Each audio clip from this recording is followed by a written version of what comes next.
Hello guys, I'm Eddie V. Welcome to the channel.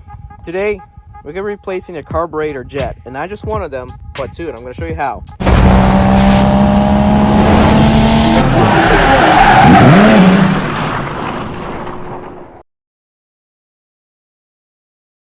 Hello guys, I'm Eddie V. Welcome to the channel. If you're new to the channel, smash that subscribe button and like this video. It helps the channel. So guys, today's video I'm going to be showing you how to change the carburetor jets. It comes with a fuel line attached.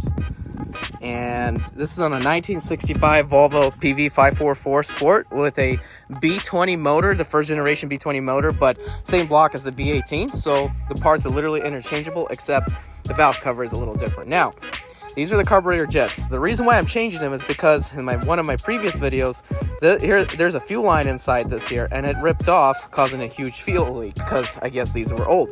So now I'm going to be changing both of them. One on this side already took off, and on this side as well I'm going to be changing. Basically, guys, I'm going to change both of them right away, and I'm going to show you how to do it. And you can buy these from either IDP or Classic Volvo Restoration or IPD, whatever it's called. Link in the description below where I bought them. Check these guys out. Yeah. So guys, the very first thing what you guys are going to do is take off the air filter. I already took off one, but you're going to use a 1/2 inch socket and wrench, one from each side, as you can see. Kind of hard to get to it, but they're on both sides, and you take off the air filter. All right guys, so when you do take it off, careful in between the air filter side, there's these studs. There's a gasket that goes right here. So mine has a breather tube attached to the side, so I can just put it to the side and not worry about it. If you want, you can take off the breather tube. Keep in mind guys that when you take off the fuel lines here for the carburetor jets, it's gonna leak everything out of here. So when that happens, guys, when you're starting up the car next time, you may need to use starting fluid and start it longer than usual, basically. First thing you're gonna do, guys, you're gonna grab a Phillips screwdriver and take that out right there. So next, guys, is in order to take this bit off right here, this nut, see if I can get a better picture of it. There you go.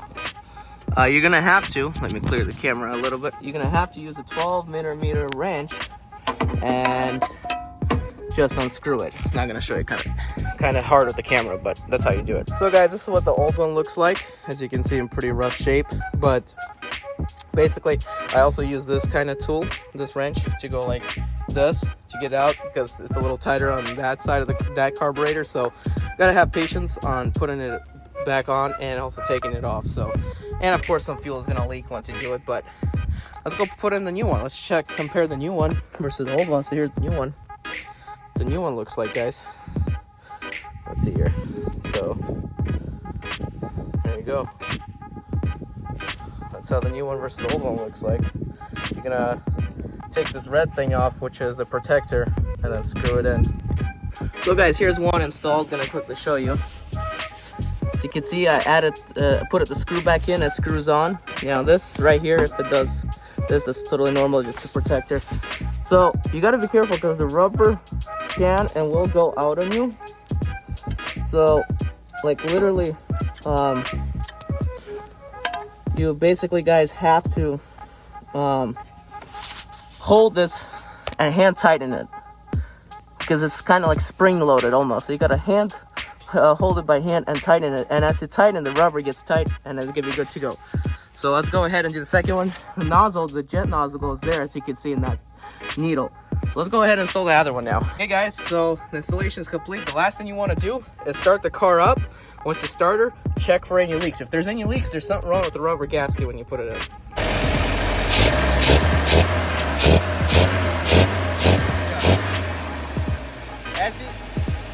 As you can see, guys, no leaks anywhere, not coming from the gasket anywhere. So the next thing you want to do is do a test drive and find out if she's leaking.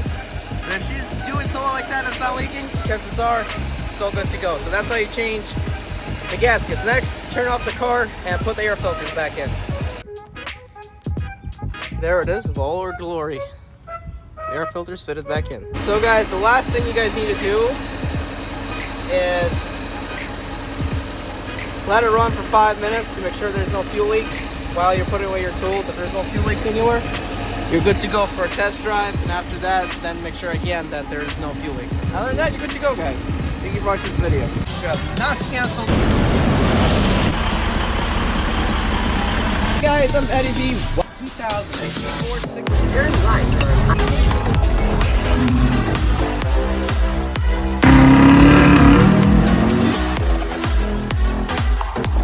This particular package, driving attempt on the 6 Series.